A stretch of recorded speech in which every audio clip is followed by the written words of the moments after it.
सोना, हाँ। ये लो तुम्हारी मम्मी का फोन आ रहा है। हेलो। हेलो हाँ बेटा, मेरी तबीयत खराब है, तुम घर आ जाओगी?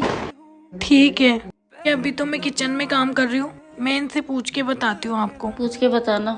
ठीक है।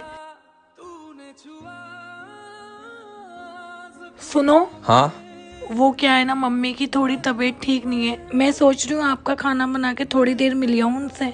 तुम्हें इस चीज के लिए मुझसे पूछना पड़ेगा? और ये क्या है कि मैं खाना बना के चली जाऊंगी? हम साथ चल रहे हैं। मम्मी पापा के लिए तुम कभी ऐसे पूछोगी नहीं। तुम्हारा घर है, तुम जब मर्जी चाहो जब जा सकती हो। तुम्हारी माँ मेरी माँ है, समझे? आप खड़ी क्यों हो? जल्दी से जाके रेडी हो जाओ, साथ में चल रहे हैं। बहू, जी माँ जी। अगर ओढ़ने के लिए कपड़ा कम पड़ गया हो तो मैं मंगा दूं तुम्हारे लिए। क्यों माँ जी? तुम क्या अपने घर में 1 मीटर का घूंघट लिए घूम रही हो? मैंने सोचा मेरे घर में बहू आ जाएगी तो घर की रौनक बढ़ जाएगी, लेकिन तुम तो घूंघट से ही नहीं निकल रही हो। वो माँ जी, मेरी मम्मी ने कहा था कि ससुराल में घूंघट डाल के ही घूमना। तुम्हारी माँ ने कुछ सोच के ही बोला होगा, लेकिन हमारे घर में ये घूंघट उंगट नहीं चलता। ठीक है माँ जी। अब मैं चांद जैसी बहू लेके आई हूँ तो मैं पूरे घर में चमकता हुआ देखना चाहती हूँ। माँ जी, मैंने सोचा था मेरी सास बहुत खड़ूस होगी, पर आप तो मेरी माँ से भी प्यारी हो। चल जा, अपना काम कर। चाची चाची, जब आपका बाबू होगा तो मैं उसके साथ बहुत खेलूंगा। ठीक है, तो जब बाबू होगा ना तो तुम उनके साथ बहुत खेलना। अभी तुम जाओ खेलो।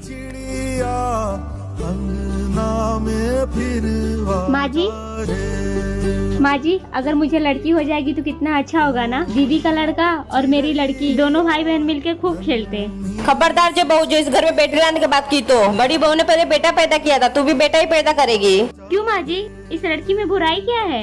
क्योंकि बहू बेटियां घर की वंश नहीं बढ़ाती है, बेटा ही घर का वंश बढ़ाता है। माना माँ जी, वंश को बढ़ाने वाले लड़के होते हैं, लेकिन उन लड़कों को पैदा करने वाली एक बेटियां ही होती है। तुझे नहीं पता है बेटियों की शादी में कितना खर्च होता है? वो सब मुझे नहीं पता माँ जी, लेकिन मुझे इतना जरूर पता है कि बेटियां अपना नसीब खुद बना के आती हैं। बस ऐसे ही बोल रही है, जब पैदा करेगी ना तब पता चलेगा। मैं तो भगवान से बस एक ही प्रार्थना करूंगी कि भगवान मुझे एक प्यारी सी बेटी दे दे। माँ जी, मैंने दाल चावल सब्जी बना लिया है, आप रोटी बना दीजिए। ठीक है, तू आटा गूंद के रख, मैं इसकी चोटी बनाने के बाद आ रही हूँ। जी माँ जी। मम्मी, एक बात बताओ, हर दिन आप ही की रोटी बनाते हो, भाभी क्यों नहीं? क्योंकि भाभी अभी छोटी है ना, तो भाभी को अभी ठीक से रोटी बनाने नहीं आती है।